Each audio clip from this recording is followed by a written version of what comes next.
Yo, what up, and welcome to Urban Absurdity. We are here we got a special guest today. Well, we got two special guests. We got a co-host. We got an old school co-host. She has co-host plenty of times.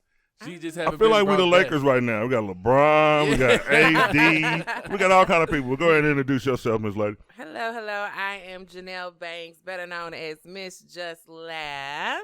Yo, that's what's up. And who else we got, Ryan? Did Janelle want to introduce him? Oh, I think Janelle should. She knows him better than us. Oh my gosh. Well, you guys, today on the show we have none other than the legendary and the iconic Rodney Perry. Your mama's favorite comic. Your mama's favorite comic, Yes. goddammit. That's the truth, man. My parents love Rodney Perry. That's a man. good look. I love it. I love your parents. So how you feeling, sir? How you feeling? I'm feeling great, man. Thank you for asking, man. I'm on Urban Absurdity. I'm doing things. Oh, my God. Damn, that feel good to hear that, man. Yes. Yeah. So you in town, man. You knocking out shows. You and Janelle murdering stages and Yeah. stuff, man. How was it last night? Was it great? Was it? Man, KC has always been good to me. You know, it's one of my cities that, you know, I do pretty decent in. And then I got like friends here. You know, I got people like dope. I gotta see. Yeah. You know, and so I hate cities where I got people I gotta see because it means I gotta, You gotta see. I gotta do something. I gotta, you know, during the day I gotta go and eat with people and I'll be full. It's crazy. I can't take another piece of barbecue. Every time I come here, my gout start acting up.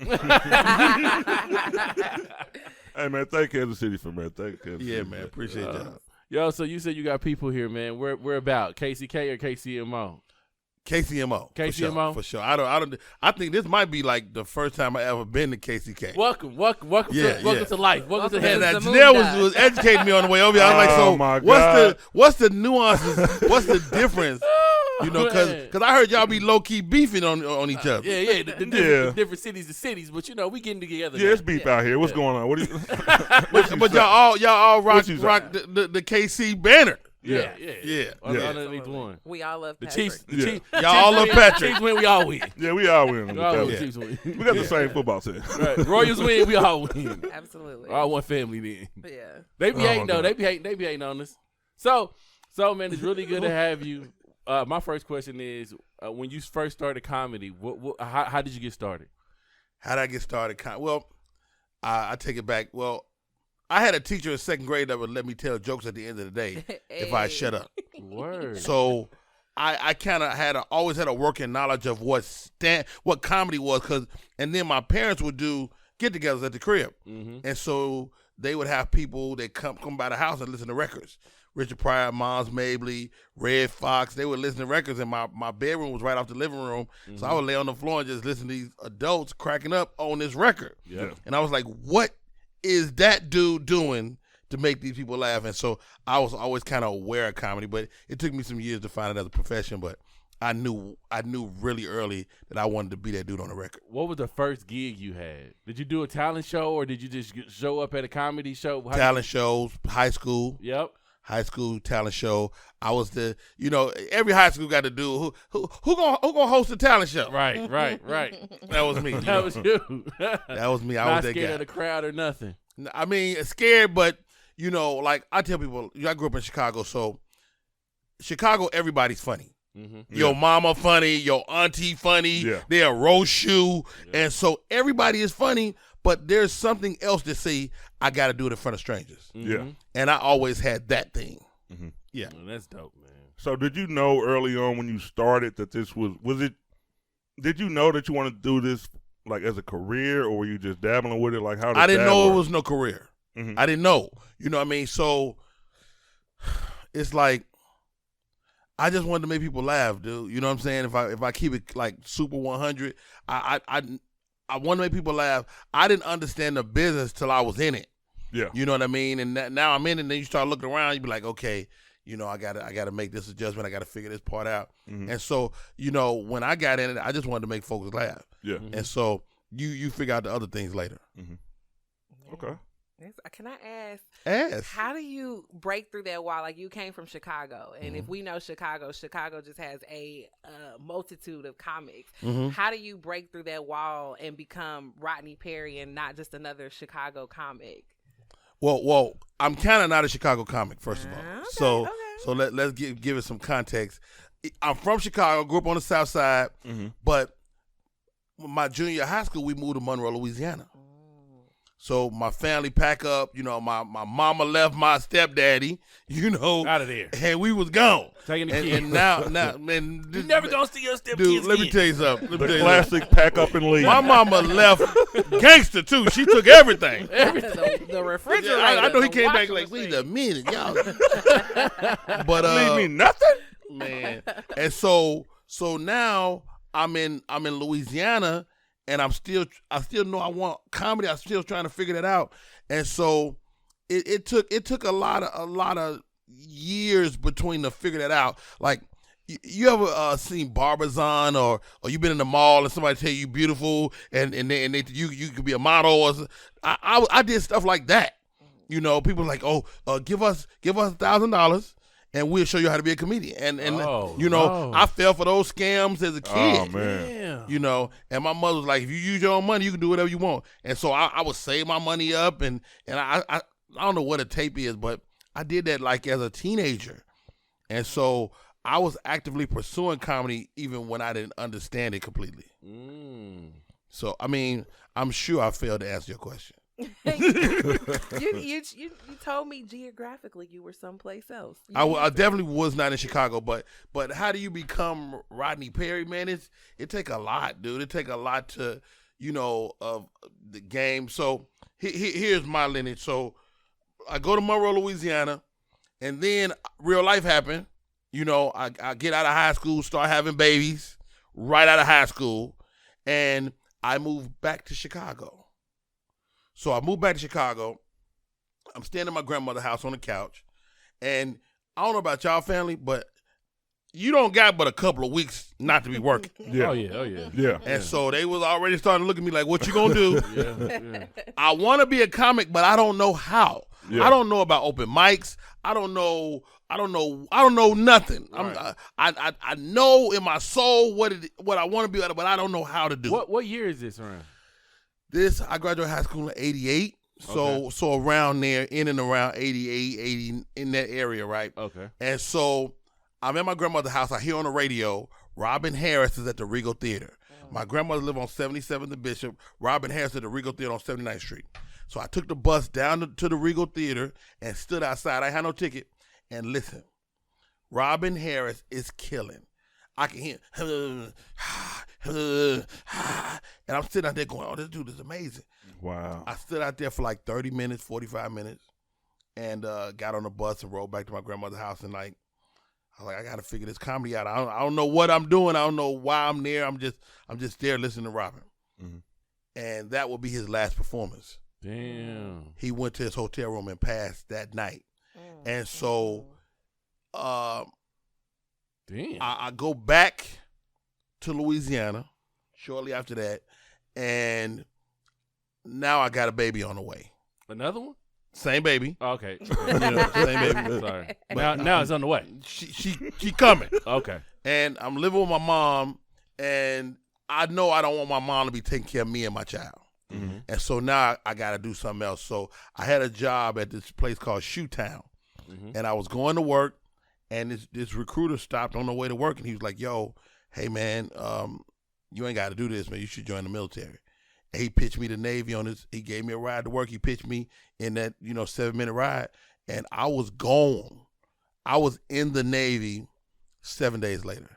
Dang, I didn't know this story. Yeah. You went to the Navy? I was in the Navy for 8 years. 8 years? So 1990 to 1998, I was in the Navy. So hold on. So I'm sorry for breaking up this story. So you go see Robin Harris that night. He passed away. You leave from Chicago and you go back to Louisiana. You got a baby on the way. You going to work. A recruiter stops you out of the blue. Yeah. You wasn't thinking about going to the Navy? I had considered in high school because my ASVAB scores, if anybody military, ex-military, you take a test in high school at some point, and I took the test and I had scored high on the test. Oh, okay. But I hurt my knee in high school playing football. And so when I hurt my knee, all the recruiters was hands off. So now it's a year later, and I'm back healthy, and I got a baby on the way. And so now I'm like, okay, this might be a feasible option for me now to take care of my child. Okay. Yeah. And how was that? Those 8 years there? I mean, like, it was probably the best decision I made. Really? You know, I grew up. Uh-huh. I traveled a little bit. Met some lifelong friends. My buddy Harry Ratchford, who currently writes for Kevin Hart. Okay. We met in the Navy. He was my roommate in the Navy. That's crazy. So me and Harry, who you see him on Kevin Hart stuff. Me and Harry, we were roommates in the Navy. Like, first of all, Kevin Hart stole all my friends. Stole Joey. He stole Joey Wells and he stole Harry. Dang. And but I thought that was his friends. they are his friends. He stole him. He just told you he stole his friends. I thought that man. was his childhood friends. No, that was my childhood friends. No, but we were all close though. We were all close. Yeah. But I was also moving. I was moving on my own path. So my path kind of took me out of the Kevin Hart world. Mm-hmm. Because when Kevin Hart is really beginning to cook, I'm on Monique's show. Oh, yep. Yeah. Yep. So I was in my own lane. Yep. So it wasn't like to jump on the Kevin Hart bandwagon. It didn't make sense at that point. Yeah. You was gonna go your own way. I could have. If Monique go one more season, it's a wrap. Yeah. Man, I was saying the same thing. It's a wrap. I'm gone. I said the same thing. But it's all good. That's life is about the ebbs and flows. But so 90 to 98, I'm in the Navy. I'm doing comedy. I'm actively doing comedy. So I'm not a Chicago comic. I'm a Bay Area comic. Okay. So my first tour in the Navy is in New Orleans. It was people like, of course, me, Harry, Dr. Ken Jun from the Hangover series. Yep. He was with us during that time. He was a resident. He was in medical school. How did you connect with those people? Through the Navy? We was all open micers. Oh, yeah, it was open micers. We was all open micers playing open mics in New Orleans. So by the time you got to the Bay Area, I'm ready. you were ready. I'm ready. And then so you get to the Bay, it's Cat Williams. Yeah. It's me. It's Lunell. It's a guy named John Austin. Bo P. Was he was the OG. Mm-hmm. Mark Curry was the OG. He was gone. No shit. So Mark the Curry. Bay had like a great rich tradition. Of course, Richard Pryor was in the Bay in Berkeley where he came up. So the Bay Area had this rich tradition of comedy, and black comedy was flourishing at that time in the Bay. And so all the LA comics would come to the Bay to the black ones to get mics. What was popping in the Bay where people were coming in? Was people Everything. Was it? It was a room called End Zone. It was like a Raider bar. Mm-hmm. Dude, I didn't even know we was performing for Killers. Really? Wow. Killers. Because you be like, hey, what Frog at? Oh, Frog just caught life. Damn. You be like, Frog? Frog did it? Frog loved me. Frog was my number one fan. Yeah. So You funny as hell if you make a murderers laugh. man, Right. dude, the streets love Rodney Perry, dude. But it was so dope. So 90 to 94, I'm in New Orleans. 94 to 98, we make the transition to the Bay. Yep. And so the Bay Area was great for me, man. I grew up. I started really learning comedy and really becoming a cold comic in the Bay. So that's my comedy home. So you didn't get any stage time in Chicago before you left? You weren't a comedian I wasn't. at all? I didn't know. No, I didn't know what to do. Okay. I should have when I moved back to my grandmother's house. If I had the wherewithal, I would have went to all jokes aside. Yeah. I would have went down. I'd have found, but I just didn't know what to do. Yeah.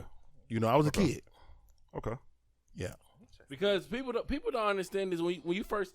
This is a cool story since Janelle's here. When you first start doing comedy, nobody ushers you in somewhere. It's like either they do, like either you have something. If you're smart enough to go to a comedy club. Yeah, you got an OG. If you're a dummy like me, you be like, I was like, The reason I asked that is because we had George Wilborn on the show, and I asked him about Chicago comedy, and he was telling me about Damon Williams, and we was talking about the influences of Bernie Mac. None of and them Robin wanted Harris. to mess with me. So when they start, I'm on Comic View before Chicago started embracing me. Mm-hmm.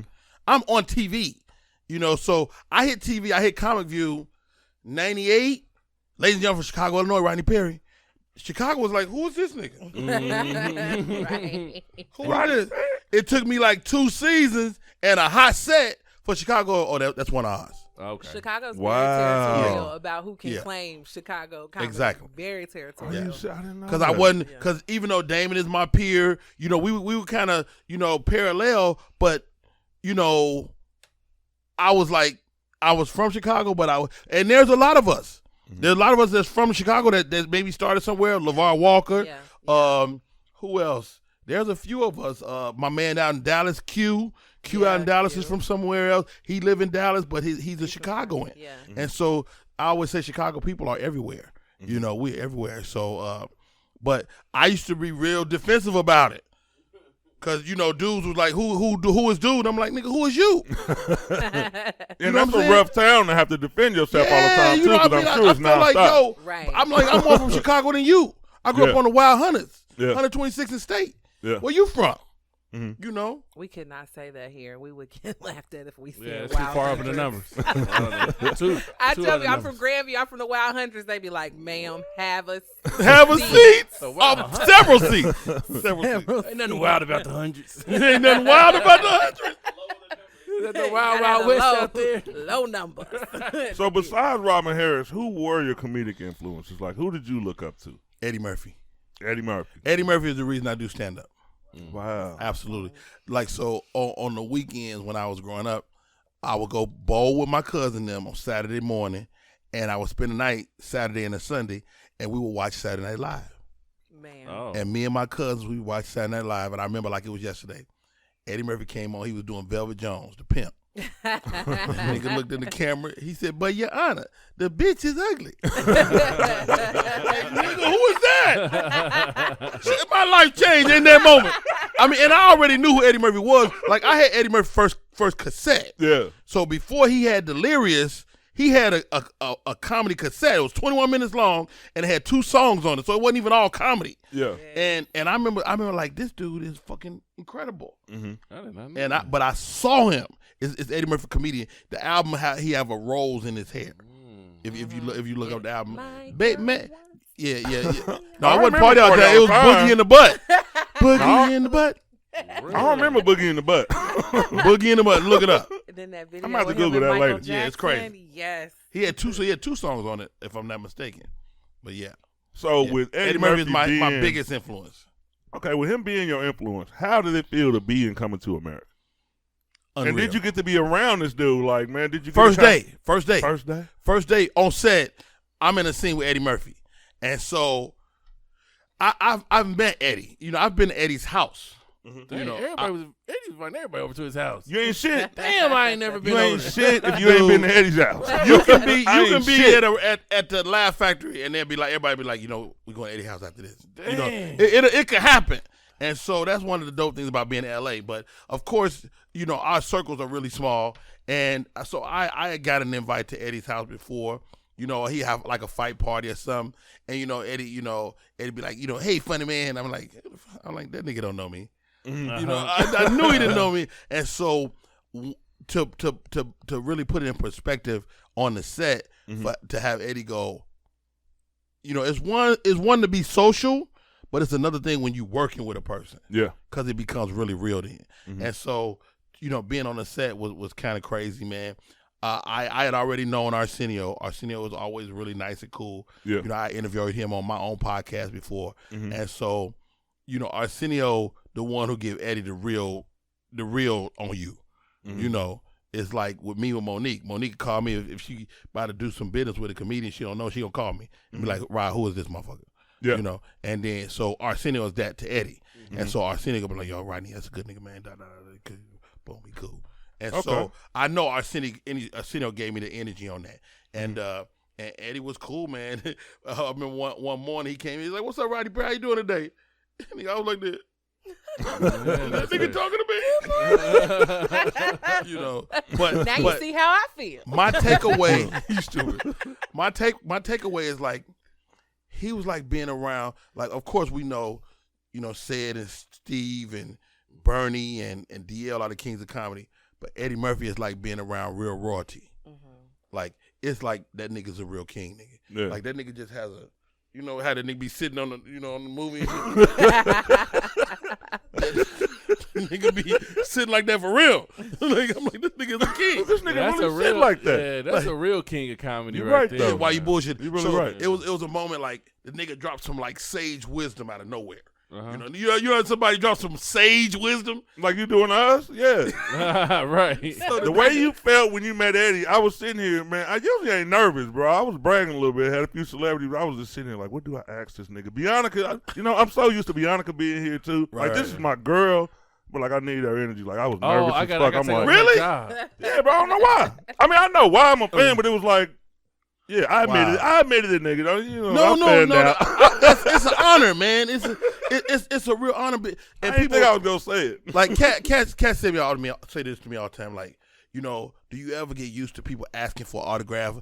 Dude, I remember when nobody cared. Yeah. You feel me? Like how dare I be the nigga that be like, no, I'm good right now. Mm-hmm. Fuck. Like, what happened when you don't feel like it? Stay home. Exactly. Mm-hmm. Like, nigga, if you are a celebrity and you don't want to be bothered with people, stay your ass at home. Oh, come on, preacher. That's some real shit. You know what I'm saying? Like, if you don't want to be bothered, you with your family, nigga. Steve Harvey asked me one time. I used to write for Steve. He had a show called Steve Harvey's Big Time. Okay. And that nigga, I've told Steve Harvey stories on the internet too. But the nigga would give us game every day. Everybody don't like Steve Harvey, but that nigga is a wealth of information. And nigga turned to me one day. He said, Rodney P, you want this? I said, what you talking about, Steve? He said, do you want this? I said, hold on, nigga. You got to ask yourself, do you want this when it don't matter? See, I got a wife, I got kids. I can't go to the mall. Me and my wife can go to Applebee's and turn into something else. So you got to ask yourself why it don't matter. Do you want this? Mm-hmm. He said, do you want this, nigga? I said, yes, sir. I want it. He said, good shit. Now get the fuck out of my office. God damn. He was a cold dude, man. Steve Harvey, Cold shit. He don't get the respect comedically that I think he deserved. Like, You don't think so?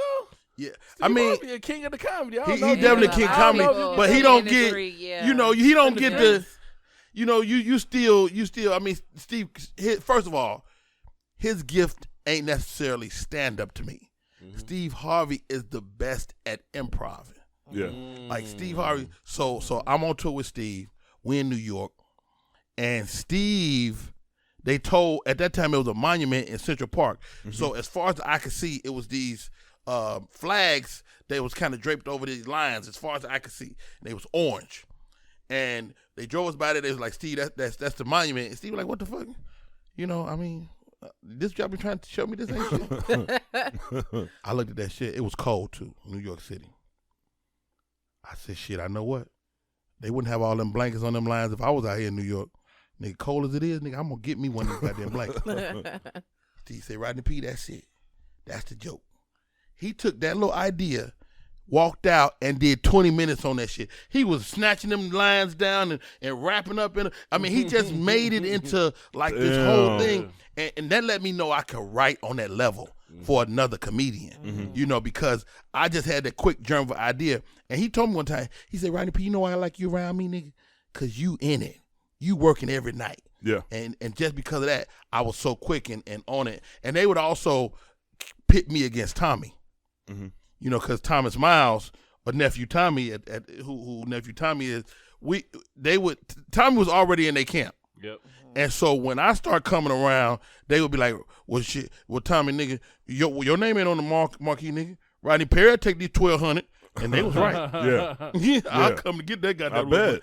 And so we did that until I kind of grew up a little bit financially. I got on Who's Got Jokes. Yep. And so I would start making money. And Steve and them started fucking with me, man. That's what's up. They called me. They called me to do a gig with Steve. I got a call. Rashawn McDonald called me, Steve's right-hand man. And he's like, Rodney P, Steve wants you to play Charlotte with him. I said, well, what's the money? He said, no, he asked me what you want. Mm-hmm. And I was like, what when y'all need? And Steve like you to come in a day early. He don't want you traveling the day of, especially going west to east. Mm-hmm. He wants you already in the pocket. I'm like, it's gonna cost me another day. I said, give me $2,500. And so he's like, hold on, he said, let me check the flights, man, and I'm gonna get back to you. So he get back to me. Long story short, they end up offering me $1,200. I was fucked up. I was like, nigga, I can't take this. Some bullshit. So I sent him an email. Hey, Rashawn, man, I want to thank y'all for always throwing me gigs, and I appreciate y'all, but I must respectfully decline this offer. I left him a voicemail, sent him an email. You know them niggas would not book me for like 5 years. Damn. The next time I see them, I'm on the Monique show. Mm-hmm. Steve Harvey come to me, Rodney P, nigga, you know you the only black man on TV. And it was true. At that time, while we was doing Monique, me and Monique was the only black people on television, period. Wow. Because all the sitcoms was gone. Mm-hmm. All the sitcoms gone. When me and Mo was on, we revived like 3 sitcoms. Mm-hmm. Girlfriends came back because of us. People's careers was getting revived because of us. Mm-hmm. And so I said, Steve, what the fuck, man? Because now I'm starting to build in my comedy club game, and I needed that press. Mm-hmm. Steve on the radio every day. I do put me on the show. Mm-hmm. He said, it ain't me, man. It's Rashawn. And I was like, Steve, please don't play me, nigga. I know how shit work. I know the game. Yeah. So I go to talk to Rashawn. I said, what you want me to do? You kiss your ring, nigga? What? He's like, Rob, man, you know, man, it's been a long time. Yeah, I know, nigga. I got to feed my family, my nigga. Exactly. You know, help me help my family. Mm-hmm. He's like, you know what, Rob, we got you. And they brought me back in the fold. Mm-hmm. You know, and we cool even to this day. Mm-hmm. What's up, man? But that's the game. That's the business. Nobody talk about that shit. Yeah, I like to hear that shit, though. Yeah. I love to hear those sides because like, hopefully I'll be facing that soon with this podcast. You know what I mean? Oh, you will. You will. Let me just say, do not Joe Budden. Don't do that. You have an obsession with Joe Budden. I've been seeing your posts. I'm obsessed with him. Mr. Pump it up. I am. He's a very fascinating man. Yo, he came out with that. We was hyped for a good half of a summer. And now we still trying to pump it up. But he's the world's greatest rapper, hands down. Okay, shout out to Joe. So was Who's Got Jokes your first big hosting gig, or was there something before that? Was Who's Got Jokes? So here's a little story people don't know. Okay. They actually offered me the main job, the main host. So they go to Bill Bellamy. Bill Bellamy turns it down. Yeah. Bill Bellamy turns down Who Got Jokes. Mm-hmm. So before Who's Got Jokes, there was another series called the Big Black Comedy Show. Mm-hmm. Right? I seen that when I was Big Black Comedy Show. I think Monique hosted one. I think maybe Michael Collier hosted one, something like that. It was like 2 volumes of it. And I co-hosted one of those. Okay. And so the producers knew me, Ralph Farquhar and this other company, they knew me. So Ralph Farquhar is like him and Stan Lathan is best friends. They produced all of that stuff around that time. Mm-hmm. And so they're familiar with me. So Bill turns it down. They come to me. Mm-hmm. I made one of my life mistakes. I said, let me sleep on it. Mm-hmm. And before I could get back up, Bill Bellamy had said, fuck it, I'll do it. And so the next time they come to me, they go, Rod, hold up. Bill said he want to host. Yeah. We still want you to be involved. Would you be the man on the street?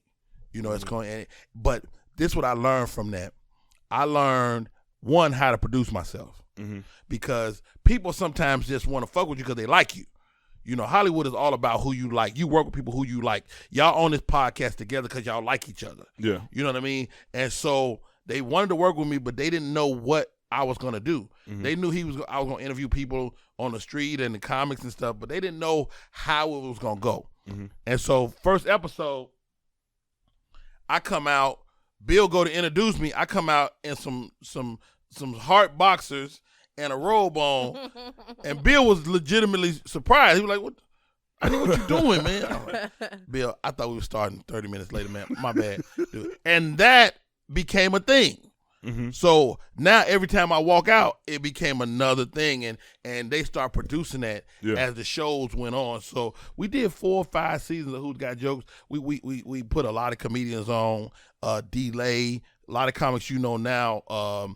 Lav Love comes to mind. The ones that won. Tiffany Haddish was on our show. I want to say a lot of great comics came through that. Carlos Miller came through our show. You know, so we gave a lot of people their first TV. Mm-hmm. So very proud of Who's Got Jokes. But to answer your question, I'm pretty sure that was probably one of my first like hosting or co-hosting things, and myself, Bill Bellamy, and Tommy Ford, we did some good work over there.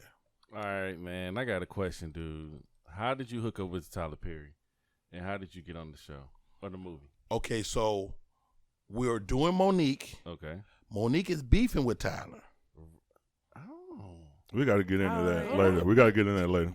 Monique, there's some beef, and I'm stuck in the beef. Oh, see, we got the man. Oh, we got to relax. I'm the man on the street. Where the popcorn? You lived up to your name. I'm kind of stuck in the beef and shit. Oh, wow. And so Tyler and them not fucking with me. Damn. And you know, of course, we trying to massage it. And the thing about Atlanta is everybody working was working everywhere. Mm-hmm. So like our PAs and stuff worked for Tyler and stuff like that. And so, you know, I knew this person, knew that person, and I was like, dude, y'all got to get me in to at least read for some Tyler Perry. So before I get the movie, I read for an episode of Meet the Browns. Oh, I can see you in that. So I did like an episode of Meet the Browns. You was Mr. Brown's cousin, right? Yeah, I was check it out. And I was selling the water, the woo water. I was selling the water. I was trying to get him to invest in this water company. Me and Brown is ridiculous. Yeah, funny together. And so I do that. I read for a young lady named Alpha Tyler. Mm-hmm. Alpha Tyler is the best casting agent in the world. Mm-hmm. Her way was dope, right? And so she would bring you in and say, you know, Rodney, you're on. Don't trip. I mean, we just gonna read it. If it's good, it's good. If it's not, we'll do it again. Mm-hmm. And if it's dope, she get excited. She's like, and so I done episode of Meet the Browns, and I heard this movie was coming down the line. No, that's a lie. I made it up. I didn't know the movie was coming at all. But unbeknownst to me, the movie is coming. Mm-hmm. Right. So I'm doing stand up in Atlanta. I'm at the Uptown Comedy Corner. Roger Bob, who was Tyler Perry's right-hand man at the time, Roger Bob comes to see me at the club. Yeah. Mm-hmm. You know, one of my homegirls was working for him. Mm-hmm. And so Roger Bob come to me at the show. He said, nigga, you funny, man. Mm-hmm. Rodney, you know what? I'm going to hit you tomorrow, man. I'm going to have something for you. Mm-hmm. People say that, though. Right. Yeah. I'm thinking he's full of shit. Yeah. Mm-hmm. No, boy. I'm just, in my mind, I'm like, yeah, all right, nigga. Yeah. He called me the next day. I want to say it's a Wednesday. They called me Thursday. Yo, can you come in? I mean, they hit me at 10 a.m. They want me in at 12. Woo. Mm-hmm. That same day, they want me in at 12 o'clock. Good chick. Mm-hmm. Okay. They send me the sides over that I'm about to audition. This shit's 7 pages. Damn. You know what I'm saying? It's a lot. 2 hours. It's a lot. And I got to drive over to Tyler Perry Studios to do the audition. 7 pages. God. But I read it, and I know the guy. I know this dude. I know this dude. I'm married. I've been married at that time probably, 15 years or so. Mm-hmm. I know what it's like to be in a relationship and be in love or not in love and go through that. Me and my wife have been through the ins and outs of that. Yeah. Right. And so I'm looking at him like, man, I know this nigga, man. So I get off book like that. So I go to the studio, Alpha Tyler. She's like, Rodney, just read it, man. If you feel it, if you don't like it, we'll just try it again. I read it with her. She was like, nigga, that was good. She said, stay right there. She go across the hall to Reuben Cannon. Now, Reuben Cannon is Tyler's left hand if Roger Bob is right. I'm going to email all these people when this show right after this. Go ahead. So Reuben Cannon, right? Reuben Cannon is also the head casting director of the first movie I did, Johnson Family Vacation. Okay. It's a small world. Shit is starting to spin in my favor. The line so is right. I go into Reuben's office. He's like, man, do I know you? I'm like, you cast me in Johnson Family. He was like, I sure did. Mm-hmm. So we sit there. We read for him. Read the shit. Da-da-da-da-da-da. He was like, nigga, that was good. Mm-hmm. Thank you. I'm getting ready to go. They say, hold on. He get on his phone. He called Tyler on the speaker. Mm-hmm. Hey Tyler, man, we got this young man in here, man. I think we might have our hair on. Mm-hmm. He said, all right, let him read. Me and her read again. Mm-hmm. He was like, what's his name? It's Rodney Perry. Perry? He said, you good? That was good, man. I was like, thank you, Tyler. I mean, Mr. Perry, thank you. He was like, yeah, all right, we'll be in touch. Before I get home, I'm getting a call from Wardrobe. Wow. Wardrobe is like, yo, we need you to come back in. Da, da, da, da. And I'm like, I haven't been booked. Uh-huh. And they was like, oh. All right, we got to click. They just hung up. About to get somebody fired. They called me too early. So they finally booked the movie. And so they had been trying to book this guy for months. Mm-hmm. You know, and they went through a bunch of comics in Hollywood, and nobody had the right sensibility because this guy gets beat up throughout the movie. You know, the kids is talking crazy to him, the wife is talking crazy to him, and he got to stay in the pocket until his moment. And so you can't jump that. And so they tried a bunch of actors that it just didn't work out with. So I went in on a Thursday. I went to Wardrobe on a Friday. We shooting, me, Bow Wow, and my man with the horse commercial. Monday morning we shooting that. Right, dude with the horse commercial. Dude, the Old Spice dude. Old Spice. Isaiah Mustafa. Okay, there you Isaiah, go. Shout out to him. Yeah, shout out to Isaiah, man. Good dude. That's I just he gave me a T-shirt during that time. I just threw it away yesterday. God damn it. God damn it. Why like you gotta get rid of some of these fucking T-shirts. So how was the set? It was great. It was great. It was great. First of all, Tyler Perry, the hardest working man in the world. Oh my God. You gotta think the motherfucker wrote, produced, directed, and he played like 3 characters. Yeah. You know, and what I would say to your audience, man, if you ever get in a scene with Tyler Perry, man, be ready, nigga, because a nigga will take your lines. Damn. Tyler Perry, because you snatch a nigga's lines. He wrote the shit. Yeah. If you take a breath, you don't know your shit, I'm about to say it. Dang, I heard people don't like that. A lot of people don't like for them to say that line. They said Will Smith was like that on Fresh Prince of Bel-Air. They was like they'll be acting, he'll be like reading their lines. No, that's a different thing. Oh, okay. Will Smith was literally mouthing the whole script. Yeah. Tyler Perry will take your line. Like so he's taking over your. So he gonna say your shit. And he know that he's so intimate with the script that he can do it. Damn. You know, your character's supposed to say, okay, me and you in the scene, right? Your character's supposed to say, then I went to the bar. Okay. And we in the scene, and you take a breath. You went to the bar, didn't you? What? Shit. This nigga just take my line. Who you are? And it's making the cut. Oh, definitely. If all his lines make the cut. So what is it like being around somebody that you know is just like you said, the hardest working, like not just black person out here? Like, is that inspiring just being in the same room? Absolutely, man. Halfway through shooting, like 2 weeks into shooting, he brought us all to his house. Right? His house is crazy.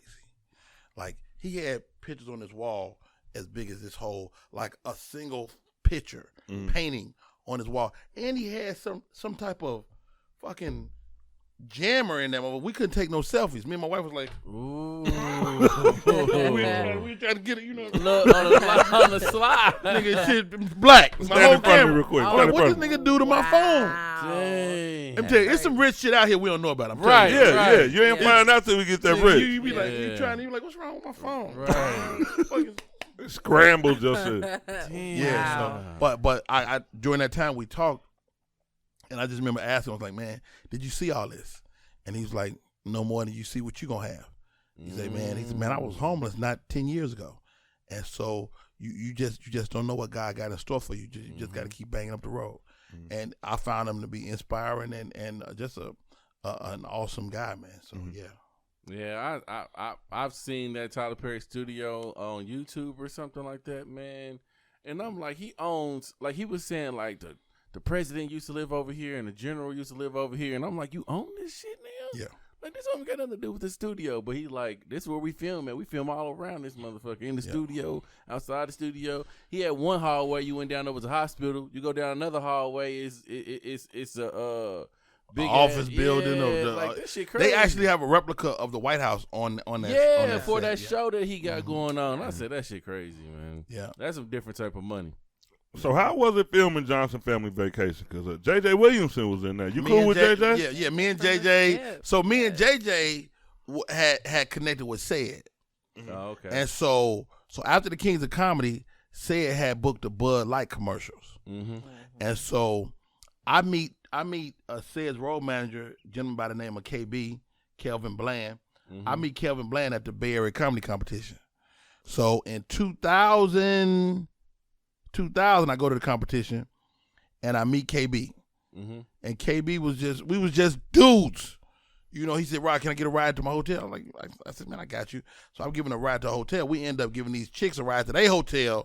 And nothing better than 2 dudes and 2 chicks.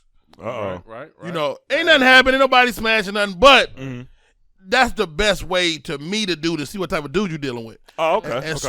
And so during that moment, you know, we dropped the girls off and we was riding back to his room. He was like, Rod, you cool as hell, man. He said, man, I'm gonna connect you with Said. I'm again thinking this dude is full of shit. Sure enough, a couple weeks later, I get a call. Hey man, you want to go on tour with Said? I was like, hell yeah. And so Said, this is what Said gave us. Myself, JJ, Duval, who else was with us during that time? Prescott out of Memphis, Juan Villarreal out of Texas. He took us all on road. It was more than that too. It was a bunch of us. So Said opened us up to what the possibilities were. It's like when you hustling and grinding, Janelle can speak to this. It ain't glamorous. Said showed us what glamorous felt like. Like they would send a sedan to your house to go to the airport before you left the city. Yeah. You have a sedan, nigga. Me and my wife, we was taking pictures like we was going to prom, nigga. So got a limo outside. It was a limo outside. So that's dope. He picked us up with a limo.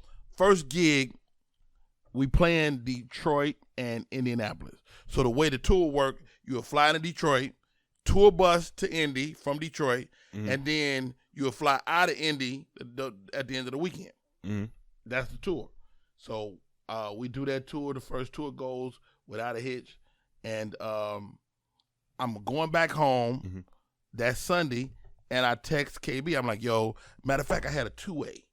Not the big Sky page, nigga, the little bitty one. No. The little red shit.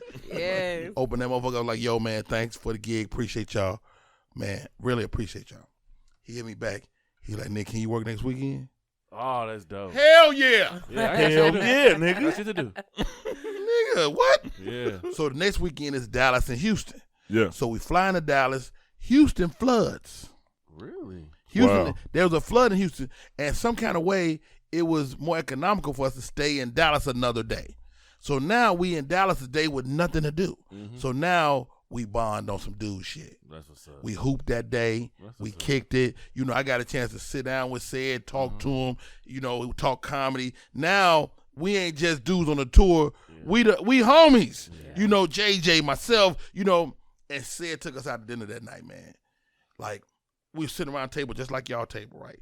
Said at the head of the table. We suited, you know, because we went to King Comedy, so that's part of it. You sweet suited and booted, you know, and we all trying to make sure too. So, what can we get? Right. If you don't want a motherfucker overstep your damn spending limit, right? He like, Nick, Rod, get whatever you want. I mean, so this steak is okay. Right. This $80 steak is okay. Yeah. Nigga, get what you want. So looking over your shoulder like. No, but money was no object. Can order that? Said had it. We sit down and have a great dinner, and then we like in a stretch Hummer or something, and so he take us to a party that night. We go see Kid Capri. Have you ever seen Kid Capri live? No. Ain't nothing. First of all, the nigga Kid Capri like a comedian. He got an opener DJ, and then he got a middle DJ. Really? And then the nigga comes out and does 1 hour of fire. Damn. Shit is crazy. We in the DJ booth. I didn't know that was a thing. Nigga, yes. It's a fucking crazy thing. So we in the DJ booth. It's all of us. It's Said. It's 4 of us, and we in the DJ booth rocking. And I'm like, yo, this is unreal. I'm a rock star. I'm standing next to Said the Entertainer in a DJ booth with fucking Kid Capri. I'm like, yo, what am I doing with my life? This is bananas, dude. Yeah. And he rocked it. And then we go home that night, man. And it's just unreal. And you get back to the crib and you back to real life. I'm like, God, man. Well, at least you got the chance to see it. You can't achieve it if you don't see it, man. And he opened us up to the possibilities, you know. And I will always thank Said for that, man. Great human being. Do you think a hell of a Said mentor. gets his just deserves as being like one of the best comedians around, man. Because I always loved Cedric the Entertainer, but it never really felt like he got to that. And he was a king of comedy. You know what I mean? Yeah. With it, like just when you have those top 5 conversations, it's just like some names just don't come up. Yeah. Well, first of all, Sid is not to be fucked with. Yeah. On that comedy stage. Like, it was moments in Kings of Comedy where Sid and Bernie was the closers. Yeah, I heard about that. I mean, it wasn't just Bernie. Yeah. And they both supplanted Steve fairly quickly. Mm-hmm. So Sid couldn't be followed in certain cities. Mm-hmm. You know, so and Sid has always been the most genuine of the dudes. Like, you know, so Sid, when we started at Johnson Family Vacation, Sid, before Johnson Family, because of the tour, we had become cool. So when Sid got his TV show, I was working on that. Which TV show? He had a sketch comedy show called Cedric the Entertainer Presents. Yep. It was on Fox. I kind of vaguely remember that. JB Smoove is on there. Oh, yeah. So that show is on. So it gives you some historic points. That show is on the same time Chappelle come on. Oh, shit. Wow. And the only reason, it was a good show, but they got preempted for baseball because Fox had the World Series that year. Mm-hmm. So they got preempted for baseball, and Chappelle was on Comedy Central with less rules. Yeah. We was on Fox. That's network TV. It's just stuff you can't say, and you know everything had to be like network TV clean. Yeah. But Chappelle and them was generating jokes about peeing and R. Kelly peeing on people, and they was doing. It was unheard of what they was doing, and so, but I knew Sid, and so when Kings of Comedy, when Johnson Family started coming, they started talking about it. I was actually, I read Steve's part at the table read. So I was starting to get into those little conversations anyway. And so I run into KB again on the street. Said show is over, the TV show is over. And I was like, dude, I need a movie. He's like, Rob, we got you. And he had me. He had me, and they brought me into the movie. The director, the character was supposed to be bigger, like a big man. And so the bit was I was supposed to scratch the record with my stomach or something while they was dancing. They end up rewriting that, and what happened in the movie but that was a great look for me, man. Yeah. I know Bianca usually do this, so shout out to Bianca. She couldn't make it today. But she usually do this. I think it's time. The top 5. Yeah, let's get it. Every comedian that comes in here has to give us their top 5 comedians, their personal top 5, and then their top 5 movies. So favorite comedies. Yep. Which one you want to go with first? You want to do the comedians or the comedies? Tell me. I'm ready. I want to do the comedies first. I think that's always fun to me. Movies or comedians? Movies. Okay. Sorry. Yeah, movies. Okay. Top 5 comedy movies. Caddyshack. Never heard that one. Hold on, never heard that one. All the comedians we had, as first one said Caddyshack. Caddyshack is fucking funny to me. Hold on. Caddyshack with Big Boy in there? Or the original? No, not that one. Not Who's Your Caddy. Oh, okay. Caddyshack. You talking about with Rodney Dangerfield? Hey, I'll tell you, I got $1 million of them. That's right, Rodney. I get no respect, I tell you. You had to do Rodney. You had to. Right. See, Rodney Dangerfield, he started off late too. Yeah. I heard he didn't get his big break until he was later. He was like over 50. Yeah. But he changed his name. His name wasn't always Rodney. Yep. He changed his name too. He became the character of a bit that he used to do. Something like that, yeah. He's got an interesting story. But Caddyshack is one of my favorite comedies. Harlem Nights. Hold on. Caddyshack is nothing but an all-white comedy, right? Pretty much. The starter movie is from Saturday Night Live. Chevy Chase. Thank you. Chevy Chase. It's a Chevy Chase movie. I don't even think no black characters in the movie. I feel like Chevy Chase is the original Adam Sandler. And Bill Murray is in the movie. Yeah. That's hard. That's tough. And they had a little fake little squirrel. Which was hilarious. This was just funny. I remember that. We say this every time a comedy. The only reason why I asked that because we say this every time a comedian comes on. Everybody got that one white movie that they just love. And Caddyshack is your white movie, huh? I mean, if it wasn't saying comedies, then Rudy is my favorite movie. All right, well, yeah, he got to stand in the top 5 then. Rudy is my favorite movie all the time. I can't watch the shit without weeping. Oh, anyway, my God. another story. But I'm thinking comedy. Definitely. We got Harlem Nights. Harlem Nights, Coming to America. Coming to America. Uh-oh. I don't know which one. The one you was in or the original. First? Original. Caddyshack, Coming to America. I said Harlem Nights. Yeah. Got 3. 2 more. What comedy that is like a must? I know that's tough, right? I mean, Delirious was a film, spot. so I can say Delirious. Delirious was a film, a feature film. Delirious. Yep. Okay. I ain't want to Come on. spell shit on the air. We miss you, Bianca. We miss you. Right, where's he at? Delirious. What's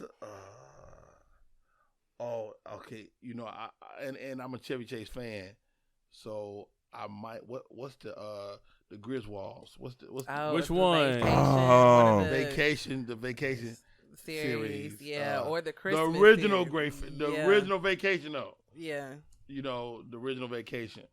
The Lapoon Vacation. Yeah, National Lampoon. National Lampoon. Yeah. Okay. Yeah, You know what those are, though? I remember those. them falling asleep at the wheel and almost wrecking the car with the family in it. That shit tickled me, man.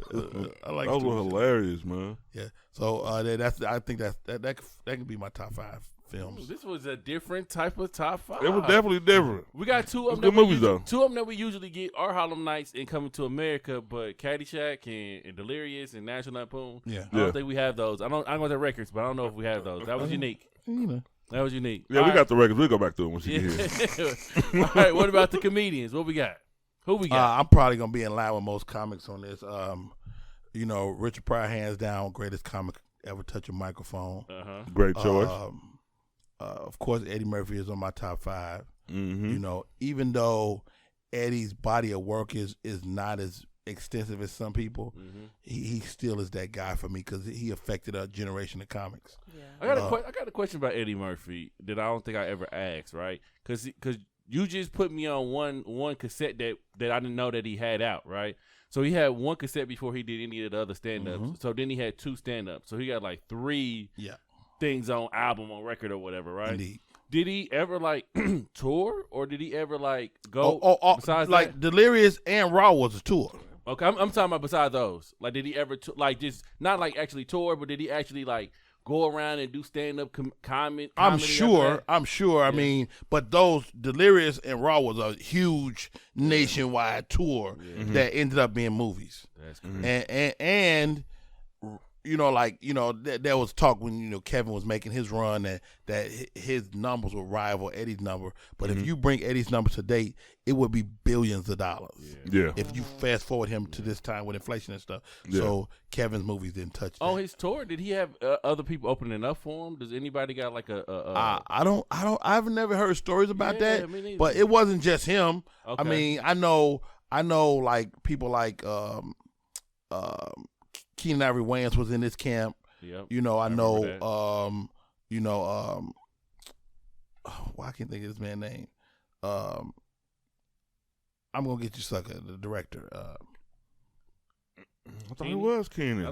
Not Keenan. Not Keenan. Robert Townsend okay. was in and around. You know, Eddie them back much. then. So and maybe his brother would have ended up. I was thinking maybe Charlie would have been. I've never heard the story though. I've never heard nobody. But he had bands open for him. The Bus Boys open for Eddie Murphy. I remember that. Okay. The Bus Boys open for Eddie Murphy. So he come in after everybody done got and dancing and grooving and shit. Yeah. Bitches. Like rock star. He was a rock star though. Yeah. Eddie Murphy was a legitimate rock star. But I think that's But so my top 5. Yep. Sorry, Richard Pryor. Richard Pryor, Eddie Murphy. Yep. Dave Chappelle is on my list. Big Dave. Yeah. Dave There Chappelle you is go. on my list. He's the best performing right now, and because he's the smartest, He's just a smart guy. You know what? Nobody. I don't think we have a Dave Chappelle on the list. Probably like once or twice. Yeah, that's probably one of the guys that don't get enough clout. Yeah, I don't think he does. He's Dave Chappelle. The reason Dave Chappelle is dope to me is because he's just well read. Yeah, like the guy I heard him do a joke about the Aborigines, how they find water in Australia. Have you ever heard him talk about that? I haven't heard him.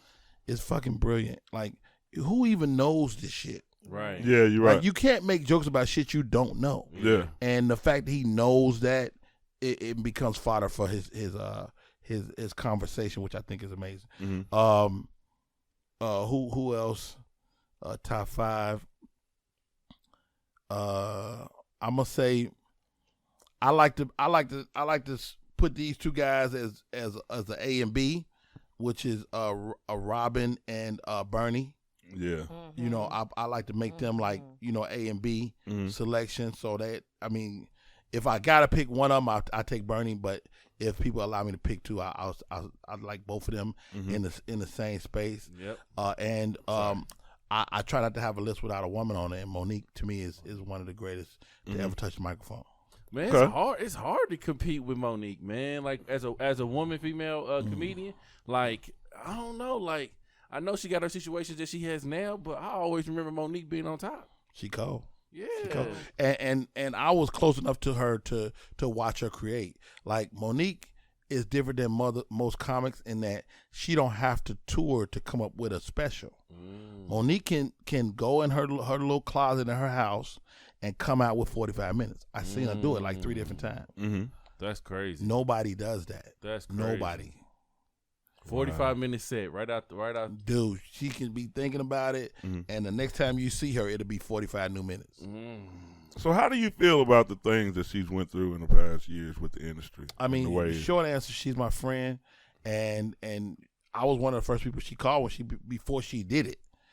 And I told him, I was like, you know, I don't know if I can make the same stand, you know, and this is the short answer. Everything is harder for women. Everything. You know, everything is harder for women. And anytime a woman stand up for herself, especially a black woman, it ends up being, you know, and sometimes it's crazy. Sometimes. But you know, I just believe that, and I told her this, I said, history will be kind to you. There's people that'll benefit from your stand. Yeah. You know, and so I think we're even seeing it now. You know, Netflix is starting to do a lot more black stuff that they wasn't doing. Is that because of Monique? Some people say, well, some people say that stuff was already in the works. Yeah. But really, is it? Is it? And still, right now, how many Netflix original specials are black? 1, 2, maybe. They only serve at the top of the food chain of black. Yeah. If you're not in the top, I believe that 2% of a comedy, you're not gonna get Dave on Chappelle Netflix. You can sell them a product. We can get together, shoot a special, and sell it. Get your man to bring some cameras, and we can sell it. Right. But if they gonna produce it, Kevin, Chappelle, Rock. Yep. Well, what about the rest of us? How many times you looked on Netflix and see some random white boy? All the time. Or, you know what? I see a lot more is people from other countries on there a lot more. Like a lot of them. Like they got they got a whole, like, how many times you clicked on something that looked black, you were like, I'm going to see what this is. And it's African. It's African. Yeah. The dude is telling like knock jokes. I said, what is this? You know, but that, you know. How you get the plug to get your comedy on there? I always hear comedians want to be on there, but it seemed like at one point it seemed like it was easy because I seen a lot of people that it's not easy. That was just now getting started. They wasn't the 1%. Like, it's a girl on there that did a comedy show. Do you know her? Like, she London. did a stint. The British girl. London British. I thought that was pretty dope. Yeah, that's Kevin. She came through Kevin. Oh, okay. She came through Kevin. Yeah. So I always think about that though. You got a lot of like influential people out here like Tyler Perry and things like that. So why don't we get those opportunities when we got some powerful people in position? Like, do you think you need that person to notice you? And you know, Tyler Perry in his world. Yeah. He ain't thinking about putting out no comedy. Yeah. You know what I'm saying? He, you know, this is what I would like to see. Like, our contemporary, like, rich black comedians do. Forget Netflix. Go out there and buy some real estate. Buy about 18 comedy clubs. Right? So now we ain't a slave to the improv chains or the funny bone chains. Now you're not working one comic, you're not working 8 comics, you're working 100 comics. Yeah. Throughout the year. You working features, middle acts, and headliners. And now you got 18 comedy clubs. They better not give me no money. Hey man, I'm gonna go. That's what I want to do with my money. Yeah. You know, I want to get in the real estate business, and it ain't a bad business. Yeah, you're right. Come on, Jeezy. Man, you on here preaching, man. You dropping some gems, man. Hey, I just want to say though, before we end the show, like, it's an honor to have you here, bro. So I had to get settled in. I was a little nervous. My fingers were shaking. But I'm glad you started talking and you were so open, because usually that's how, I relax. I'm like, okay, you're talking, I'm cool. You answered a lot of my questions before I even had a chance to ask. Okay. But, man, the stories are good. I got to ask you one more thing. Do you have a Bernie Mac story? Everybody is from Chicago. I asked George Wilborn. He gave me one. Because that is like my fucking idol. Like, I lived through people who could tell me, like, Gary Owen had a good one. Like, eating his M&Ms. I only brushed with Bernie one time. I'm a young comic. I'm in Shreveport, Louisiana. I'm backstage at a comedy show, and Bernie Mac is headlining. He was upstairs in his dressing room, and he came down for a minute. He came down, and I said, I was nervous and shit. I was like, I said, how you doing, Mr. Mac? I'm Rodney Perry, I'm a comedian. He said, Mr. Mac, that's my daddy's name. and nigga walked upstairs and disappeared. That's dope, man. That's dope. It was so quick, but that's the only time I brushed with him. But, everybody I know that knew him speak so kindly of him. He wasn't a partier. He wasn't, no bad stories. I don't know nobody that's got a bad story about him. My friend Tone X out of Charlotte, he said Bernie Mac told him, he said, all I need is a microphone and a breeze. And I slang these jokes. Little stuff like that, Mac. That's some cold shit. And he would give you all this wisdom. He was a wise dude, man. Yeah. Oh man. I actually talked to his people now, and they they're doing some stuff with his foundation and stuff like that. So I'm working with his family now. That's awesome. Yeah. Oh man, that is dope, man. Well, like I said, I'm gonna give you flowers while you're here, bro. I'm honored to have you here. Bianca, you didn't get a chance to meet her, but maybe next time when you come back, you meet her. Bianca, we miss you. Yeah, that's the lady on there. B square, Bianca Brown. You're going to have to do her a shout out. She's going to be mad as a motherfucker if you don't do that shit. Y'all already know what to do, though. Like, share, subscribe. Check out Rodney when you come to y'all city, man. He's your mama favorite comic. Just get your mama and just take her down there and have a ball, man. Yeah, we out of here, bro. Urban Absurdity.